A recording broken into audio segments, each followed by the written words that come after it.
Thank you very much. I cannot be with you in person, but technology allows me to be with you virtually today. And of course, thank you very much to the Government of Ireland and the Department of Housing, Local Government and Heritage, and the National Parks and Wildlife Service for inviting me and the IBES to participate in this second National Biodiversity Conference. I want to note also, I am very happy to see that Ireland is drafting its fourth National Biodiversity Action Plan, and it is based on the best available scientific information at the global, national, and local scales, including the work of IBES. So thank you very much for that.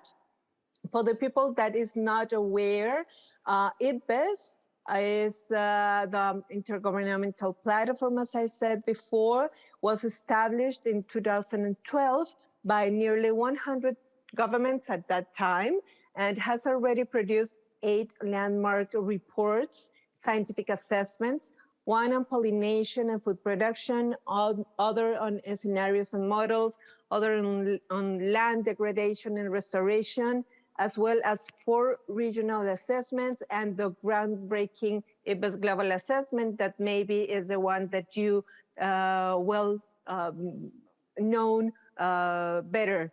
Also in just a few weeks from now, at the 9th session of the IBES plenary, our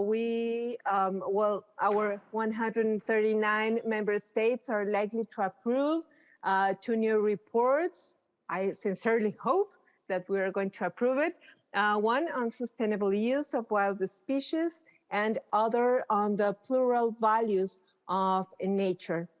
Also, it's important to note that we are working in other 3 multi-year assessments, one on invasive alien species, other on the determinants of transformative change, and a third one on nexus between biodiversity, water, food, and health. So as you can imagine, we have a lot of scientific work in our hands. So taking that into consideration, I would like to begin today with a few specific thoughts or reflections, taking into consideration this research and evidence provided by IBES, and that is a work between more than 2,000 scientists that are working in IBES production, and of course the co-creation of our IBES member states. So the first one is about, and I know that this is something that everybody knows, but it's important to reaffirm,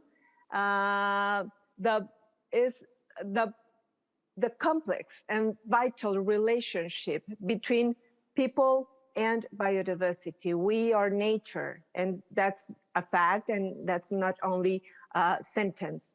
We are clearly depend on the contributions that nature provides for our health, livelihoods, and well-being. And if you see you today, what you ate, what are you wearing,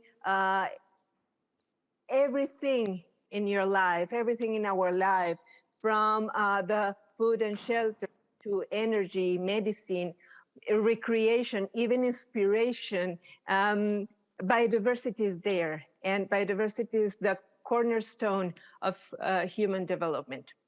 So for me, it is very complicated to understand that despite this dependence, despite that we know that human beings only can have well-being if the nature also its health is healthy. Well, our choices and actions have directly resulted in the greatest degradation of biodiversity in human history. I just want to put a couple of percentages to frame the idea, but of course you have a lot of assessments, and the IPBES assessments shows critically the data. But for example, the 75% of the Earth's surface have been significantly altered, as well as the 66% of the ocean that has had already high impacts. And the 85% of the wetlands have been lost. So really, the declining of biodiversity is moving fast and is dramatic. And of all the key messages from the IPBES Global Assessment, maybe the one that received the most attention and generated the most engagement was that one saying the 1 million of species of plants and animals now face extinction, many within decades. And I want to make a parenthesis here, because a very good colleague from that also was today with you, Elizabeth Brema. We met last week in Stockholm, and she said, okay, why you scientists always give bad news and this negative data? And well, I said, we're not giving negative data. We are showing what it is. Regrettably, we cannot cover the sun with our fingers. We need to know what is going on in our planet. So it's important to note that the planet is dying. That's the fact. But even more important, however, is that we can still avert the worst outcomes for people and nature, but only we can do that if we truly reach transformative changes. And that brings me to my second reflection. All IPBES assessments provide evidence and options to inform policy and action. And today, and the theme of the conference is action for nature. So we are especially proud that these assessments have already had tremendous impact, helping to raise the biodiversity crisis to a similar level of policy priority as climate change. And I'm going to mention some reflections, but the question here to frame this reflection is what it means for us, transformative change, or what are the actions that can lead us to transformative changes. And we are analyzing very good examples. For example, biodiversity emergencies now have been declared by governments and subnational authorities around the world, and policies like the US Bipartisan Wildlife Corridor legislation have been advanced as a direct result of the newfound awareness coming from the global assessment, saying that this information have been has been used as an inspiration, also as justification for these initiatives. It is also fantastic to see both the G7 and the G20 issued the first biodiversity commitments in response to the main findings presented in the global assessment.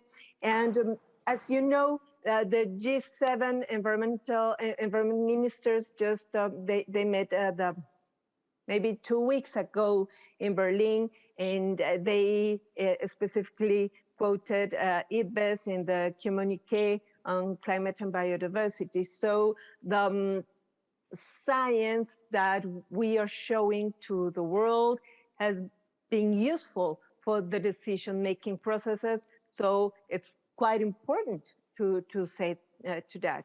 And also, I want to refer to the Ireland because I want to highlight how you are participating, and it's great to see that your experts have been working very actively and in all the work of IPBES. You, for example, your scientists have been involved in the building the regional assessment for Europe and Central Asia, and the assessment for Asia and the Pacific.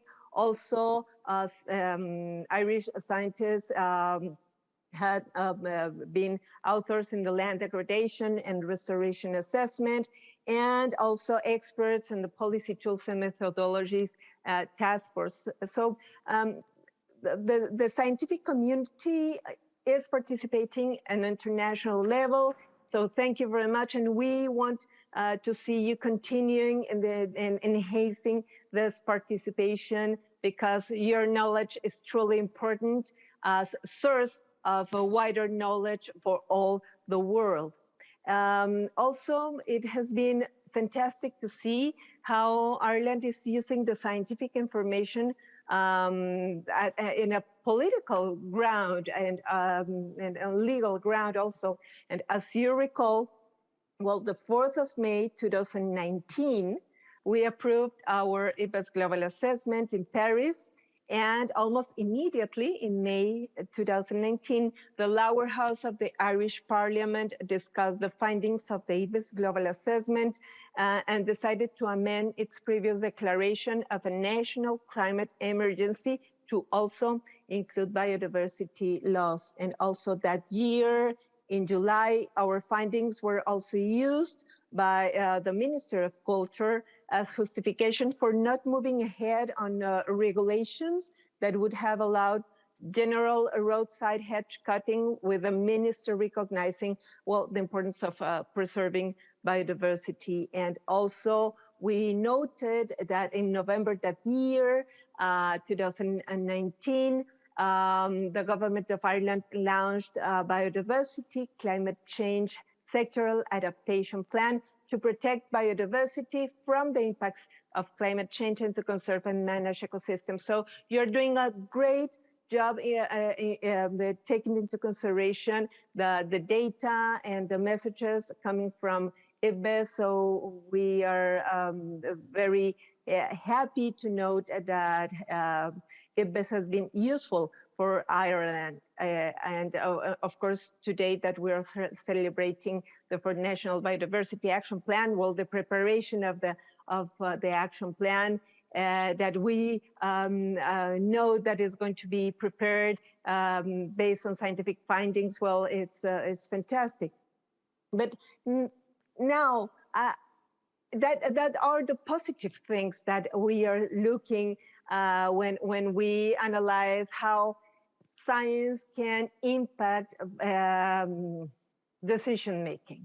Nevertheless, not only is positive, as not only is not everything is positive, as not everything is negative. So this leads me to my final reflection. As today, and in comparison, in comparison from, I don't know, 50 years ago, we have more credible scientific evidence, more viable policy options than ever, really, before. We have a lot of ways to communicate the science. So we cannot say that we don't know, because we know. We are building knowledge. Of course, there are a lot of gaps still, but we are building knowledge, and we have the tools to build that knowledge. So the real question here is, what will we do with this information? And as I already mentioned, at the global level and in many countries, including Ireland, there is the willingness to apply the science and to act for nature and people, but this is not generalized, and this is not the reality all around the globe. So the evidence tells us that it's still not too late to make a difference, but only if we start now at every level, from the local to global to individual. Or from the individual to local to global. We are here today analyzing actions and trying to go beyond words. And I think that that's the most important message. Go beyond words and act. The loss of biodiversity is not only an environmental issue, as you know, is a developmental issue, also economic, also is related to security, to social, and even ethical, and is a moral issue as well. It impacts, in reality, all sectors and all aspects of our societies. Indeed, the World Economic Forum cited the best global assessment in 2020 Global Risk Report, recognizing biodiversity loss as one of the top 5 threats to humanity for the first time. This is very serious. And the World Economic Forum confirmed this ranking in its 2021 Global Risk Report. Unfortunately, however, the measures taken so far, I can say that have been more incremental than transformative. And without a significant shift to greater ambition, greater resources, and more urgent cross-sectoral and transdisciplinary actions, I want to highlight that, cross-sectoral and transdisciplinary actions, we will not achieve either the Sustainable Development Goals or Global Biodiversity Framework or even the national targets on biodiversity. So analyzing this year has been very interesting. And I have hopes. And for biodiversity, I think that 2022 can still be a pivotal year. With the planned negotiation later this year of the new global biodiversity framework under the Convention on Biological Diversity, we have really a generational window of opportunity, but we have to take it. We have to embrace this new opportunity. We cannot continue doing the same thing. 10 years ago, we approved the IHE targets, and now we saw that we couldn't fulfill the IHE targets. 20 years ago, also, we had a plan. We couldn't fulfill the actions included in that plan. So we are going to continue doing the same kind of manifestations, actions, and maybe decisions at multilateral level to see in maybe 10 years that we are still losing biodiversity, that we are putting in risk our safety, our human health, our food systems. We have to think about that. So to be effective, change must be transformative, as I said. And one thing to maybe to start doing that is tackling not only the direct drivers, because we usually go along the lines of the direct drivers of biodiversity loss, but critically, and that's my call, critically, we have to address the indirect drivers, the underlying values and behaviors of society that have brought us to this point in crisis. So we have to see to ourselves and analyze what of that behaviors can lead us to a better future or are creating this chaos today. This change needs to be informed by science and evidence, of course, but to be realistic and to have the capacity to move ahead, there is a total need to involve a wider diversity of knowledge systems and wider diversity of voices, understanding the many different values of nature. The lack of dialogue and inclusion needs to be addressed as a basis to transform our relations with other people and with the rest of the natural world. And with this call, well, I want to thank you again for the chance to join you today and to share with you some thoughts on science and policy for people in nature. Thank you very much.